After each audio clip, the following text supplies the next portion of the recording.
Selamat siang untuk kita semua. Kembali lagi pada channel saya. Di sini saya akan menjelaskan tentang multiplexing. Baik, pertama-tama saya akan menjelaskan apa itu pengertian dari multiplexing.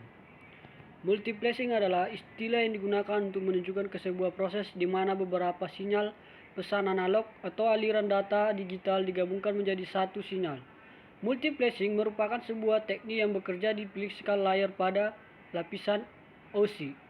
Oke, kita kembali menuju tujuan.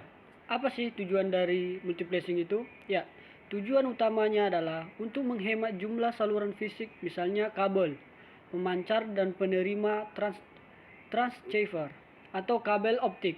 Selain itu, multiplexing juga bertujuan untuk meningkatkan efisiensi penggunaan bandwidth atau kapasitas saluran transmisi dengan cara berbagai akses bersama. Contoh dari multiplexing ini adalah kita ambil contoh dari jaringan transmisi jarak jauh, yaitu kabel yang menggunakan media udara atau wireless atau radio. Sebagai contoh, satu helai kabel optik Surabaya sampai dengan Jakarta bisa dipakai untuk menyalurkan ribuan percakapan telepon. Idenya adalah bagaimana menggabungkan ribuan informasi percakapan voice yang berasal dari ribuan pelanggan telepon tanpa saling bercampur satu sama lain. Sebuah alat yang melakukan multiplexing disebut multiplexer atau MUX, dan alat yang melakukan proses yang berlawanan disebut demultiplexer atau demux.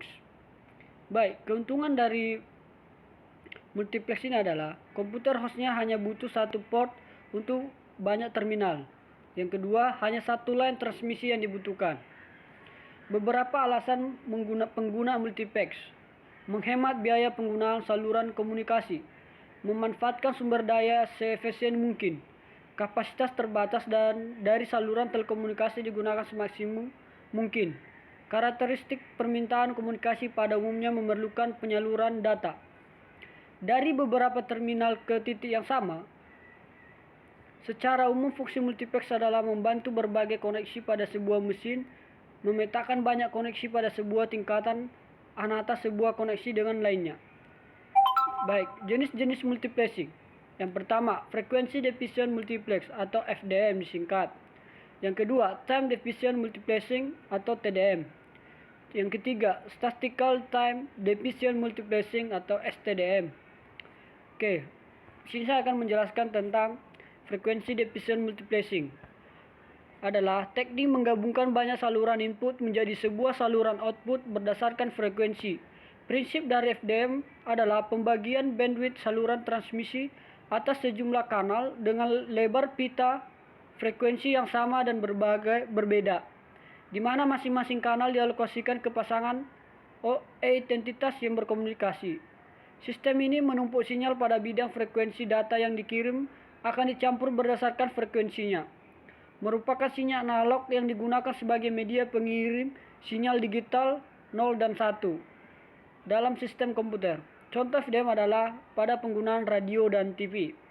Yang kedua adalah time division multiplexing.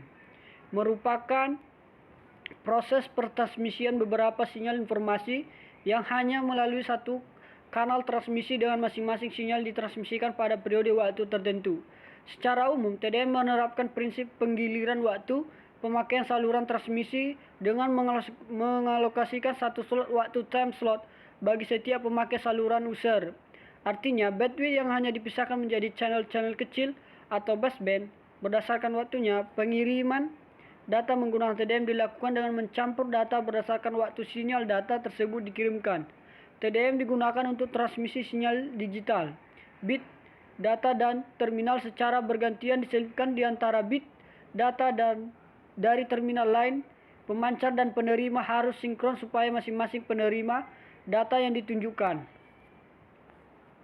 Yang ketiga, statistics division multiplexing. Baik, di sini saya akan menjelaskannya, yaitu merupakan bekerja seperti FDM, mengurangi atau menghapus idle time pada terminal yang tidak aktif. STDM menghapus atau mengurangi blok-blok kosong dan blok-blok campuran. Dikenal juga sebagai anti-Cronus, TDM dan intelijen. Dikenal sebagai alternatif Signorous. Efisien penggunaan saluran secara lebih baik dibandingkan FDM dan TDM, memberikan kanal yang pada terminal yang membutuhkannya, dan memanfaatkan sifat lalu lintas yang mengikuti karakteristik statistik. STDM dapat mengidentifikasi terminal mana yang menganggur, terminal membutuhkan transmisi, dan mengalokasikan waktu pada jalur yang dibutuhkan. Baik, itulah sekian dari penjelasan saya tentang multiplexing beserta contohnya. Saya ucapkan terima kasih. Jangan lupa like, subscribe, and comment. Dah. Thank you, bro.